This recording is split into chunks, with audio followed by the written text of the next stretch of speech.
been making more threes lately? Feels good. I just have to take them confidently, which I've been doing lately.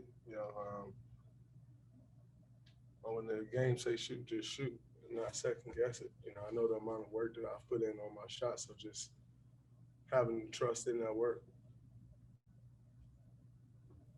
I just saw the tape on your finger there, and obviously you've been wearing it during games. That happened. I'm trying to remember. It was on the recent road trip, right? Yeah, it was against Miami. Just like, do you dislocate one of your fingers? Yeah, I got caught in Tyler Hero jersey. It's going the other way. He's going that way. I was moving this way, so I got caught. But it's all right. It is what it is. It's cool. Last night you posted a picture with Steph where you said, giving my brother his flowers. Why do you feel like it's important to celebrate Steph Curry now in these moments? I think, we live in a day and age of, where everything in social media, today you're the greatest, tomorrow, your team is in 10th place and you're not as great as they said you were yesterday, and I firmly believe, I've said it over the years, where you'll see a build up to a game or a build up to a season or a build up to a playoff series or a playoff run, someone will say, Steph Curry's legacy is on the line, due to this run or, like I said not too long ago, I saw something last year that was like, man, this game is so important. LeBron James' legacy rides on this game. And it's like, that has to be the dumbest shit I've ever heard. You put this whole body of work together and people will try to build it up as if one game can tarnish an entire body of work. In LeBron's case, what is it, 18 years? In Steph's case, I think it's 12 or 13 years. And just understanding that, and kind of, knowing what those narratives are. And I think it's very important to take moments and appreciate, and celebrate what has happened, and for him, the past, as we talked about, to pass Will Chamberlain in anything, bless you, Kara, to pass Will Chamberlain in anything is incredible, through, I was telling them yesterday, like I remember like it was yesterday, my rookie year, and Steph coming back in town when he was coming off ankle surgery. And like the whole front office, ownership, like everybody was like lined up on the sideline watching his workout because he was just coming off ankle surgery, and they were discussing the extension. And like they were watching his workout, it reminded me of a pre-draft workout. And, I remember those days, and like where he's come, where he is today and all that he's gone through to get there, and so, to just share that moment with him, and let him know, like, nah, bro, you are appreciated. Like, you are, like, you're going to be celebrated. As long as I'm around, you're going to be celebrated. I can't speak for, other people, but I know as long as I'm around, he'll be celebrated. And everybody around him that's going to be around when I'm around going to celebrate him too, because he's earned that, so that was a great moment, to just share that bottle of wine, and Joe is incredible, by the way. That was a very expensive bottle of wine, but Joe, Joe let us get that one on a team bill, so we appreciate Joe for that. Not every day is somebody approving a bottle of Latash, so shout out to Joe, man. We definitely appreciated that, but it was obviously for a great reason. I think I saw something where Reggie Miller said he's Mr. Warrior. Like, that is no better statement or no better description than that. Did you just shoot Joe a text and say, hey, I'm buying this, or how'd that? I definitely did. I said, Joe, we had dinner we're going to get this bottle of wine. If it's a problem, I can pay for it. But he was all for it. And, like I said, that's appreciated. Are you comfortable sharing the price tag on that bottle of wine? You can Google it. Yeah. It was a good bottle. It's a great bottle of wine. A lot of people would say, some people would say, that's one of the best in the world. I mean, I can, agree with that. It's a great bottle of wine, but it's also for a great, great player, great person, a great steward of this game, a great face of this franchise. It's for a great reason. But, I love wine, so I'll drink a bottle of Latasha in there. But it's expensive. I can't go that route too much. Was it one of the 4-figure bottles? Yeah, it was expensive. Draymond, Mark Haynes, you mentioned about, how you remember your rookie year and the early years with Steph. I wanted to ask you about, your relationship. Obviously, you have a good relationship with Steph and Klay. Were they guys, or did all three of you guys click up immediately, or was maybe one or the other kind of somebody you might have didn't like a little at first and you just grew into a great relationship? If you don't like Steph Curry and Klay Thompson when you first meet them, something wrong with you. Those two guys aren't going to give you anything not to like about them, other than if you're playing against them and, they do what they do to people, then on the court, then you can take that personal. But if you meet Steph and Klay and you can't hit it off with Steph and Klay,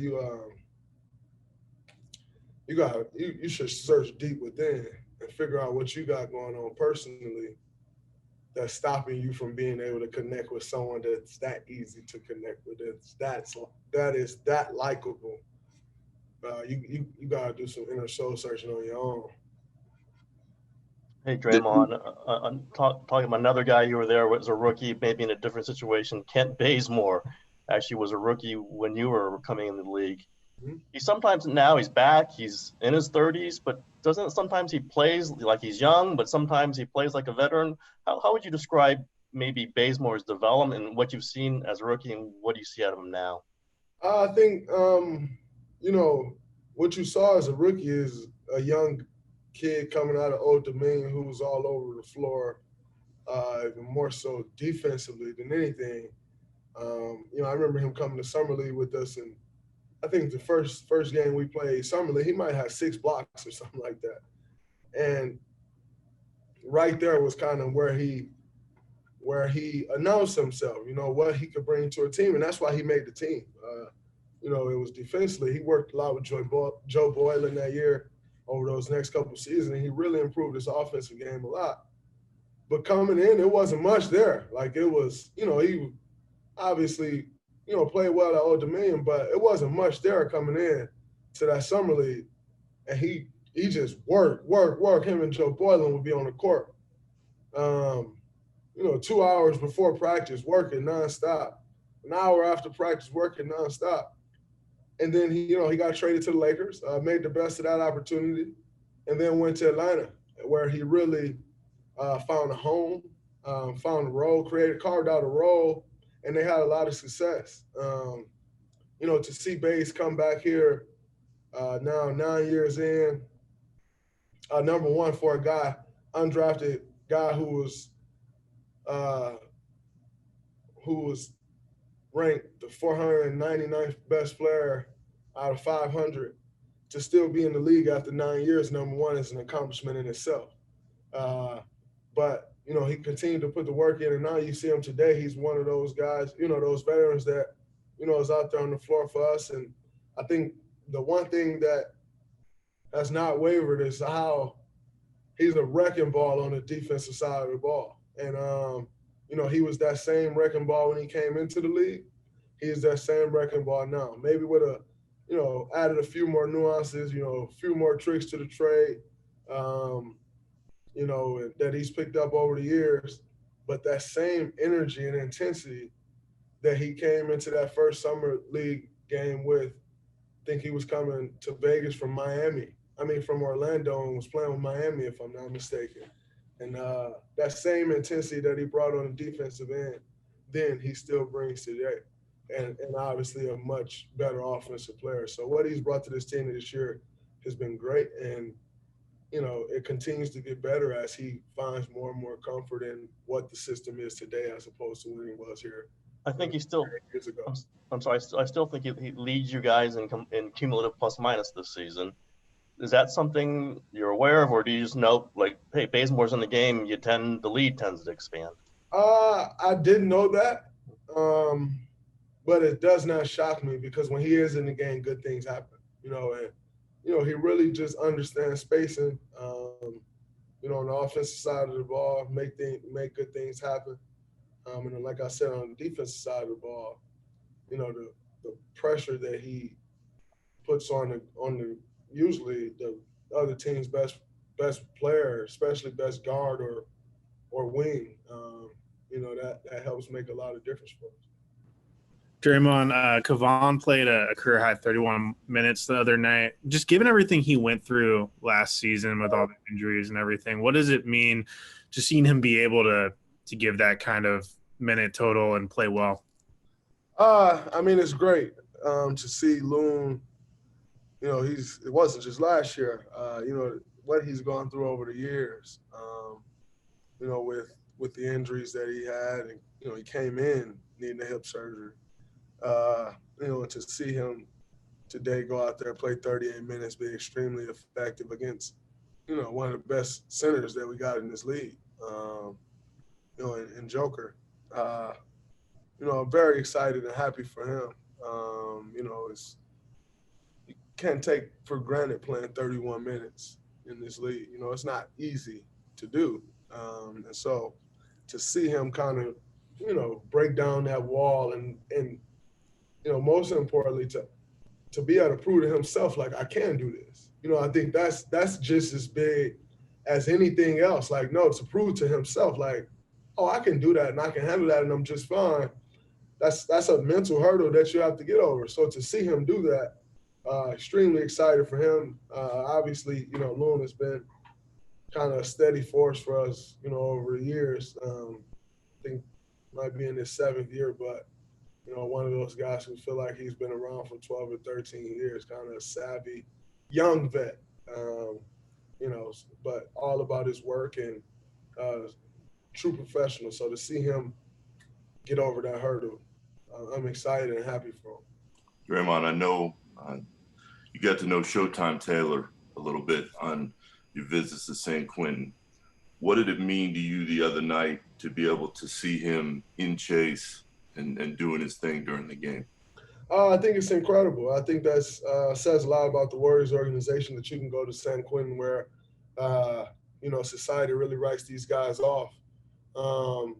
In some situations, they're treated like dogs, when they're thrown in on the inside, go in on the inside.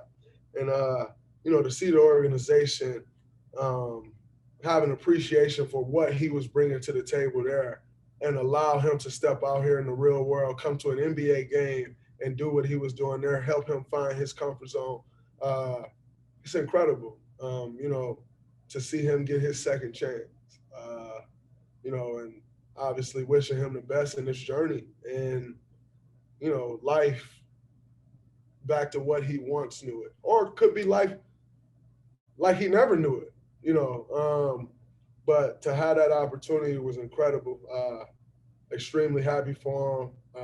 Happy to be a part of that moment. I think I went to San Quentin my rookie year. That might have been the first time they had ever done it. And, to see him come out and, like I said, had an opportunity to announce a Warriors game, that was a dope moment for sure. Draymond, having won 3 of your last 4, what has stood out to you about the team over that stretch? And what do you need to maintain from that going into this road trip? A lot of these games are starting to run together mentally, but what I can think back to immediately is the Denver game.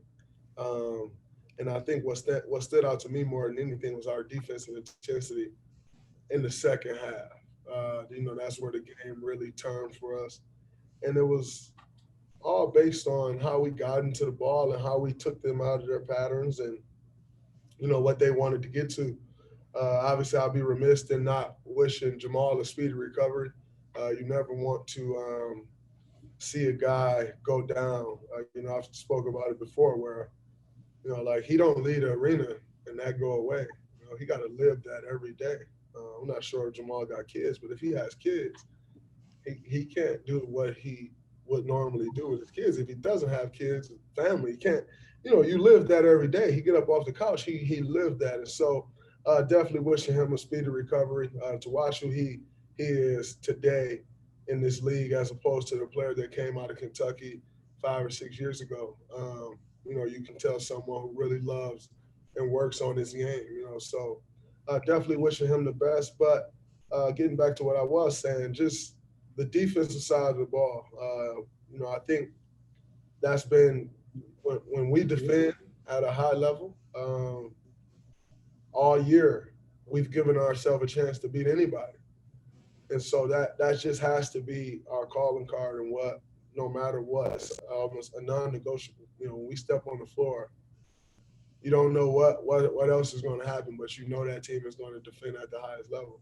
I think if we do that, we give ourselves a chance to win any game. So that has to be it.